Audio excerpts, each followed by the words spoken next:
Last time on Nutcase Reviews.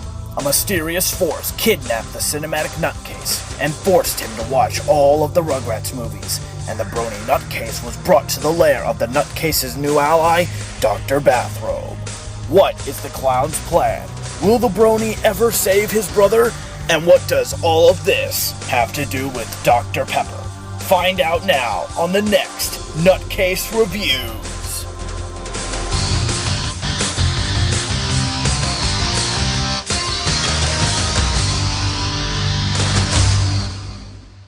What do you mean two people? How are you going to get anyone else to do this crap? I have my ways.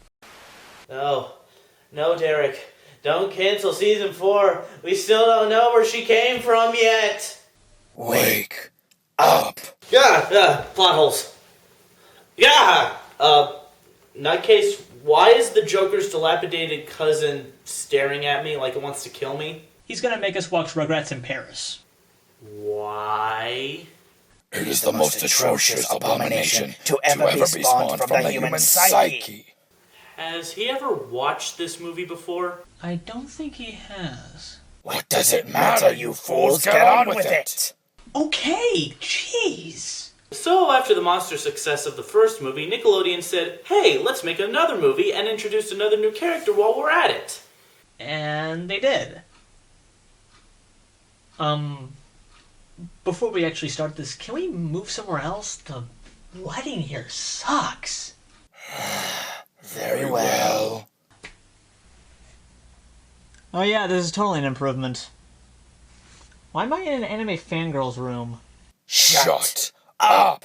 So, as the opening rolls where I see the producers are playing a game of paintball. Remember the opening of the first movie where they ripped off Indiana Jones? Well, they continue that shtick in this one, except with Godfather? Okay, movie, I'm game. Where are you going with this? I believe in the playground. It's my favoriteest place in the whole wide world. But 2 yesterdays ago, a bad thing happened when we was playing there. Some big boys took my brother's binky and buried it in a sandbox. Binky Popeye! They made my brother cry. So I said, Dilly, this is a job for the Bob Father.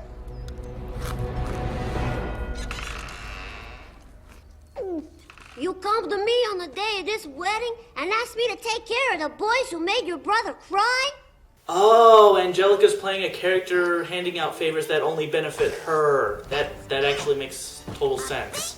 I am stupefied as to what has just occurred. Speaking of which, whose wedding is this again? Mr. and Mrs. Lou and Lulu Pickle. Thanks, Casey Kasem! So who's Lulu? See, there was actually supposed to be a prequel to this movie set during Thanksgiving before the movie released, but production got delayed and the movie was shown on Nickelodeon way after Rugrats in Paris was already released. And now back on track. So after a few baby mispronunciation jokes, we see Lou share an emotional moment with his sons Stu and Drew. I'm really happy for you, Pop. Yeah, Lulu's a great lady. Yep, she's a keeper. Of course, no one will ever replace your mother. It's her love in here that helped this old geezer love again. You know, I kind of like how this movie's trying to be the most emotional out of all of the Rugrats movies out there. Yeah, unlike that first movie. I meant happy emotional, not sad emotional. And so during all this, Chucky is feeling lonely, especially during the dance scene because he doesn't have a mom while his friends do. By the way, Chucky's mom is dead. They show us her grave and say that she's in heaven and everything. She has passed on. She is no more. She has ceased to be. She expired and gone to meet her maker. She's a stiff, bereft of life. She rests in peace. If she wasn't animated, she'd be pushing up the daisies. Her metabolic processes are now history. She's off the twig. She's kicked the bucket. She shoveled off her mortal coil, run down the curtain, and joined the bleeding choir invisible. She is an ex-person, and they don't hide behind some subtle shooting star BS just because it might be too depressing for kids. She is dead, and they aren't afraid to show us that. Where's the Valium? Thank you. When you're alone, you're not alone. Ah, yes, I remember this song. The singer scared the crap out of me when I was little. Tongue piercings. So Chucky and his dad go home and look through some old photos. I was just looking through some of our old things. Remember your Wawa? Your mommy made it for you. Oh, Chucky, your mom was an amazing woman. I'll bet she's in heaven right now looking down on us. Oh, I've been missing her so much, Chucky. You know, maybe we could use a mommy's touch around here. A little guy? Aww. Ew. The next day, Stu gets Chaz on an online dating site. Are you sure this is gonna work? Would I do you wrong, Chaz? Look, you already have 12 dates. Wow! That's triple my lifetime record. Hey, is it just me, or does that look like Lindsay Lohan's mugshot? And so Angelica tells them that Chucky's getting a new mom, and after that we jump to cheese-eating surrender monkey land. I mean, France, where... What are you waiting for? Get off your Yeah! show on the road! Tut sweet! Please stop mugging the camera, French Susan Sarandon! I'll do whatever you want! This crazy woman with her hair on fire is Coco LaBouche, with her right-hand man and Frank stereotype Jean-Claude, played by freaking John Lithgow! And her Japanese assistant, Kira. That would be a short movie. So apparently, she's the owner of this particular Reptar land and directing a musical starring who else but the Godzilla ripoff himself, Reptar, who's basically the mascot of the entire show. That Rex has a nuisance. He's a thorn in our side. The way things are going, our village will be fried.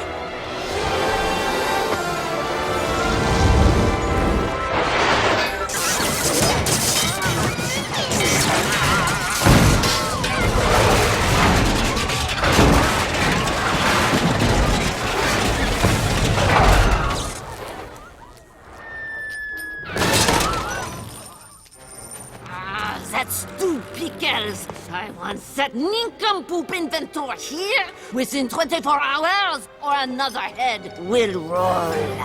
Is it just me, or does it sound like she auditioned for Zero at one point? I love the sound of panic scurrying feet in the morning. Don't you, Jean-Claude? It moves me deeply, madame. And so Kira calls Stu, and he groggily figures out about going to France.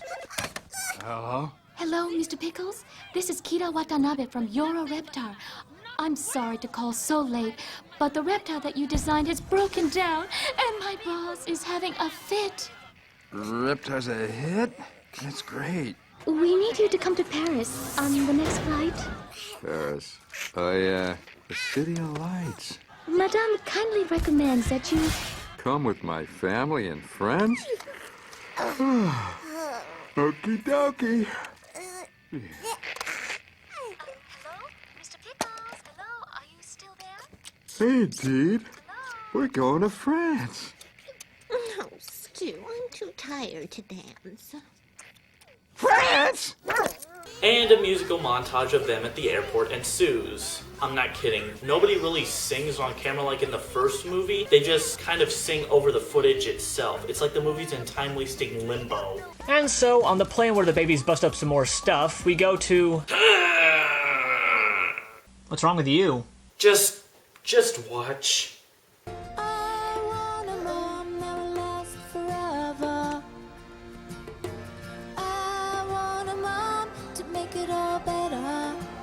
Ah yes, the tearjerker of the movie.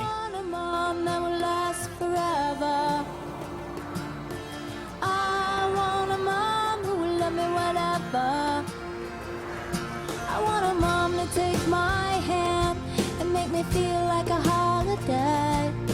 A mom to tuck me in at night and chase the monsters away. You're all a bunch of pansies. You wanna cry? Go watch my dog Skip. So they arrive in France, where Stu and Chaz take all the kids to a business meeting. Yeah, a business meeting. Bring your kids. That's totally a good parenting decision. Yes, I think no shenanigans will ensue. Just leave no fingerprints. Where did those filthy little bookends come from? Oh, what have you done to my priceless collection of cod fish? I told you to get the piranha. Jean-Claude, couldn't don't get ya! The exterminator, do something! Oui, madame.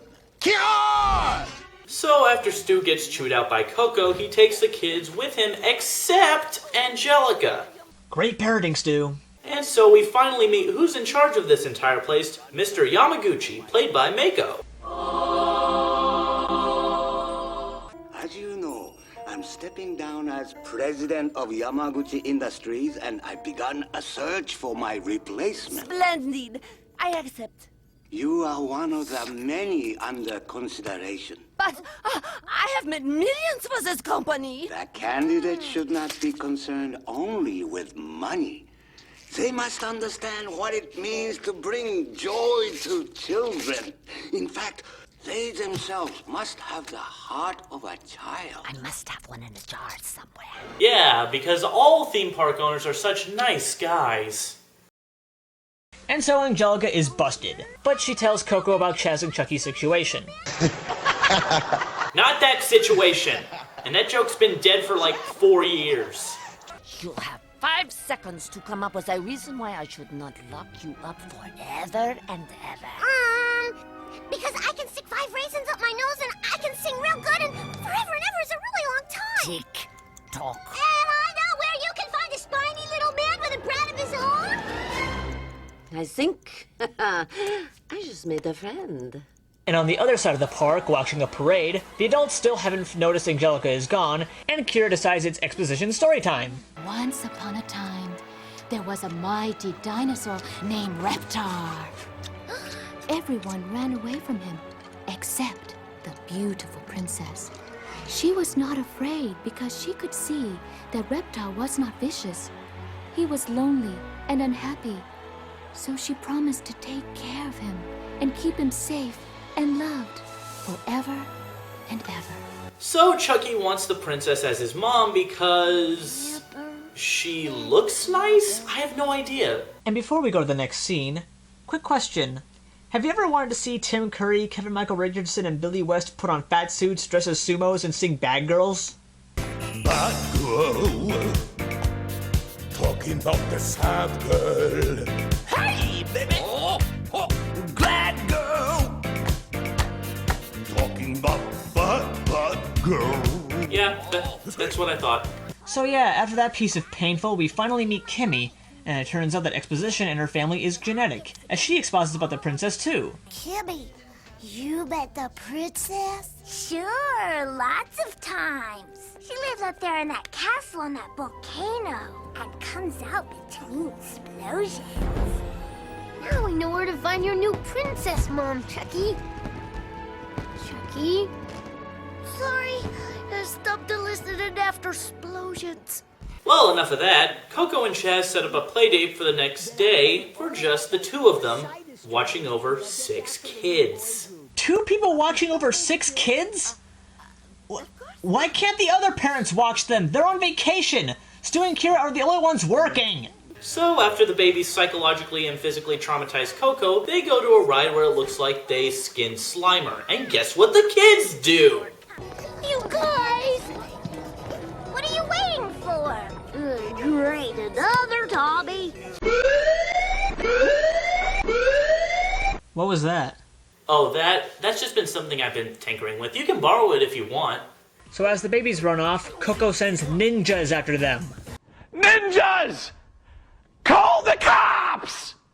There are ninjas kidnapping people on TV! Yes, ninjas in France. And guess what?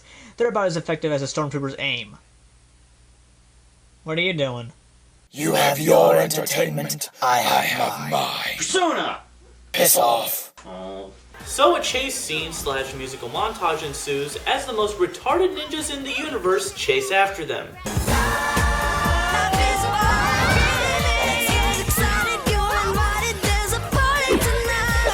Do we really need another musical montage? We've already had like 3, And who the hell went to see this begging for an Aaron Carter song? And as they reach the mountain, Chucky wimps out because of a scary dragon door handle and subsequently gets caught. Later, Tommy and Chucky contemplate the universe, their place in life, and the meaning of all... Nah, I'm just kidding. They talk about Chucky and his chronic wimpness. Next time I see the princess, I'm gonna be brave. And now, prepare yourselves for the most funky, big-lipped alligator moment in the history of animation! If you've been chased around by a kung fu chopping clown, Here comes sliding to the rescue. Isaac Hayes?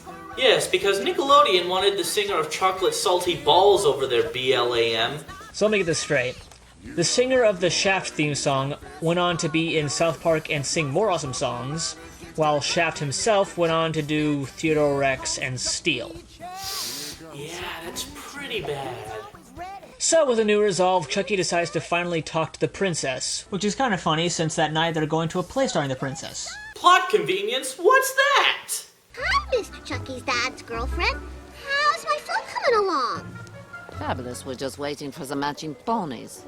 And I still get the float if Mr. Chucky's dad marries a princess instead of you, right? What? Why do you ask? 'Cause, the Finster kid is planning on getting a princess for a mom. And let's face it, lady, you're no princess. Not a princess? Well, if the tiara fits, wear it.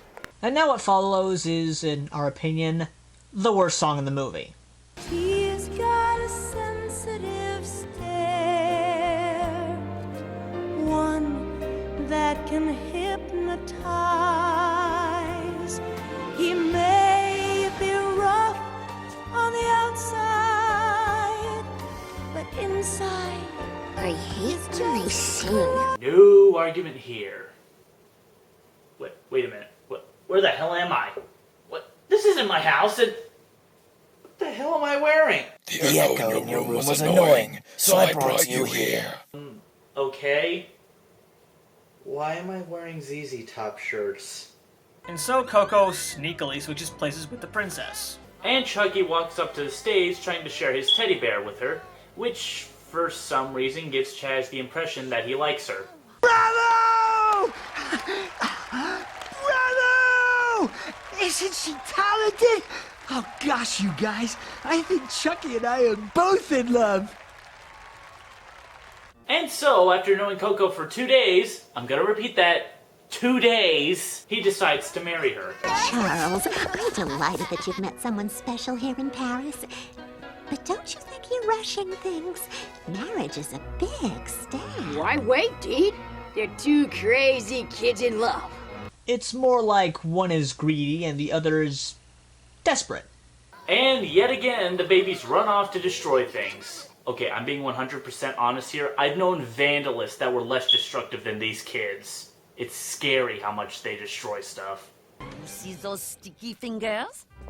Jam-covered mouths? Guilty little faces? Disinfect them! And Coco orders Jean-Claude to take the kids away without their parents' know-how. But Kira sees this happening and later confronts Coco and says that nothing can stop her from telling the truth. Except throw you out on the curb. Au revoir. And we cut to where the babies are being held as Chucky grieves about the past few days. Well, I decided I don't want a princess mommy no more. I don't need the magic and sparkly dust. All I want is a real mommy like you guys got. I want a mommy who smiles and talks nice to me and tucks me in at night and tells me stories. And who loves me. So Angelica, no doubt out of guilt, tells the truth about Coco. I helped that lady trick your daddy into marrying her. You did? But... Now pipe down, Julie. You bitch! Gilly's right. That's one of the worstest things you've ever done, Angelica. I know it was bad, even for me. But sometimes I just can't help myself. I'm sorry, Chucky. While at first furious, Chucky has a new resolve and a new plan. This is a lot of trite, you know that. Well, excuse me, Princess. I didn't see you writing this script.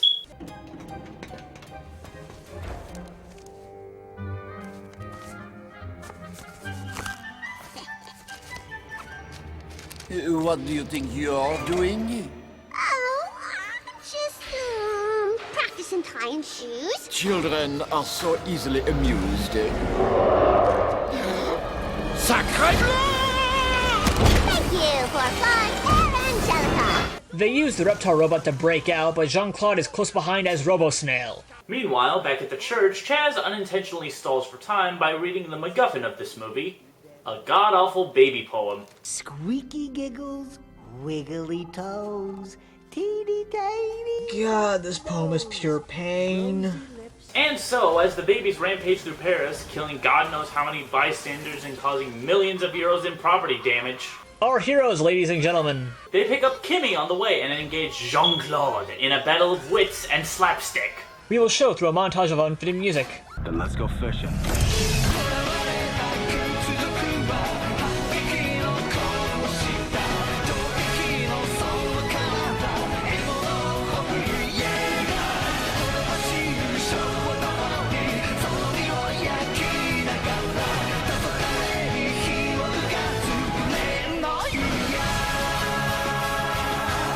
The animated version of Pacific Rim is weird.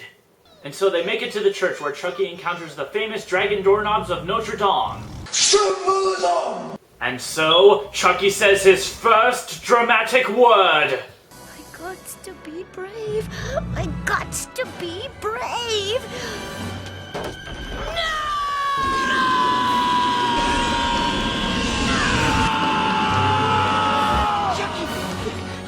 Chucky! Oh, it's okay. Daddy's here. And so is his new mommy. Come here, little boy. No. Madame! Our kidnapping plot has failed. Ignore that unemployed fool. Coco, the wedding is off. You are not the woman I thought you were. And of course, Coco lashes out as Yamaguchi decided to spring from the shadows where he was listening the whole time. Right. Now, Miss LaBouche, you are dismissed. Dismissed? But no one fires Coco LaBouche. Coco LaBouche fires others? Coco LaBouche is your own reptar.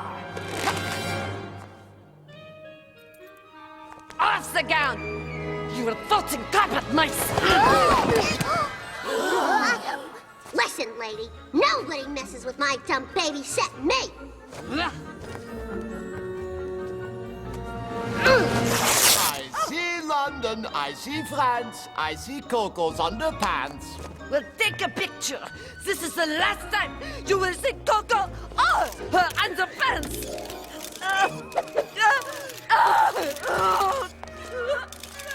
So Kira returns Chucky's teddy and instantaneously hits it off with Chaz. Look. Thank you, Kira. Chaz, I am so sorry. I wanted to tell you about Coco, but I couldn't. No. It's my fault, Kira. I guess I got caught up in the romance of Paris. I'm sorry, little guy. Oh, how my heart beats wild. Each time I hold my precious child. Wait, you know that poem? Oh, it is my favorite. So one dissolved transition later, Kira and Chaz get married with Chucky as the new godfather. And I gotta say, I love how it says sometime later, because it's like the writers realized, oh my god, one of our characters wanted to marry someone after only 2 days. Wawa's a really nice bear. Thanks. My old mommy gave him to me. Do you ever miss her? Sometimes, but then I remember that she's up there watching me from heaven. I guess I'm lucky.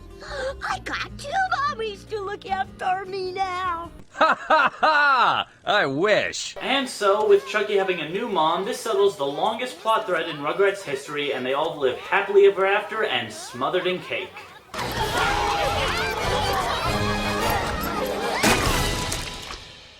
Well, that was pretty good.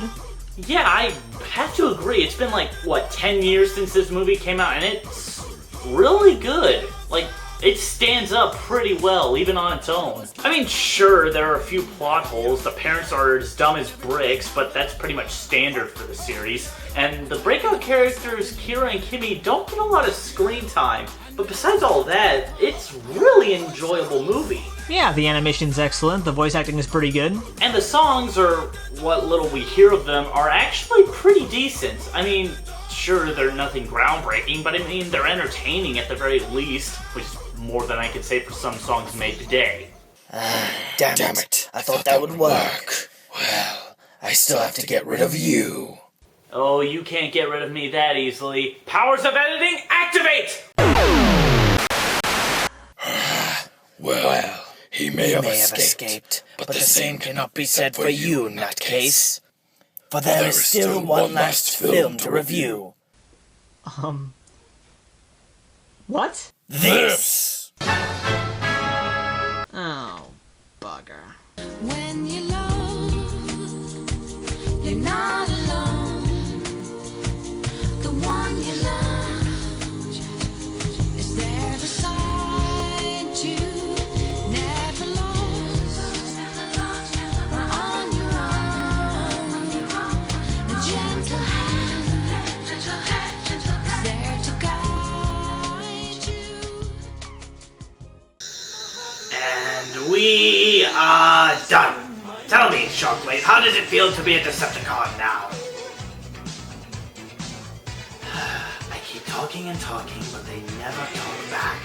One day I will prove that Toy Story was a real story. Jesus Christ, what was that? Alert. Spatial anomaly detected. Direct match to unknown energy readings in data banks. It can't be. Oh God, I've got to call the Brony, quick!